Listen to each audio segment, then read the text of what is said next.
Question on profit loss and discount. तो यार समझना, आपको लॉस कब होगा? आपको लॉस तब होगा जब आप अपना इनिशियल कॉस्ट भी रिकवर नहीं कर पा रहे हो।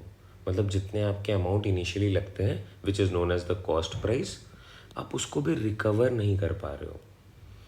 तो एक बेसिक सा फॉर्मूला बनता है, the selling price of an article is equal to, अगर कुछ नहीं हो रहा है तो आप 100% उसको अपने कॉस्ट प्राइस पे बेच दोगे, बट यहाँ पे लॉस हो रहा है तो माइनस लॉस। और ये लॉस कितने का एक्चुअली में दिख रहा है आपको? 20%। तो ये 20% भी आपका किसके बेसिस पे होगा? This loss is 20% of the cost price.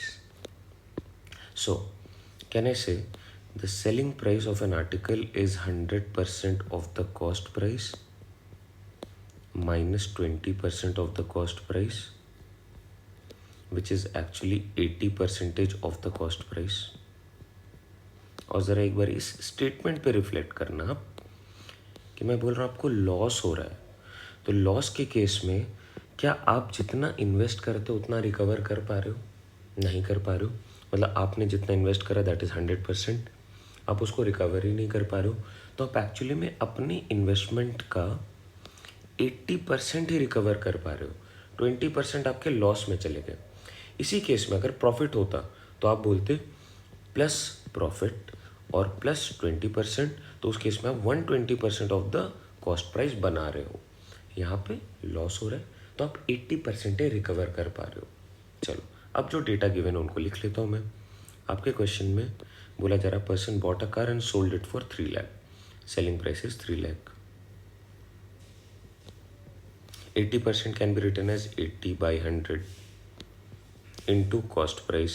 पूछा भी जा रहा है how much did he spend to buy the car, that is he is looking out for the cost price. Okay, ज़रा क्रॉस मल्टीप्लाई कर लो इसे और बताओ क्या बन जाएगा। C P is equal to ये 3 लाख इंटू 100/80। और लेट्स सिंप्लीफाई दिस, 4 टाइम्स 20 से 5 times, then 75000, and this is 375,000, the cost price, and that is our answer. Option D seems to be the correct fit here, the basic concept of profit and loss।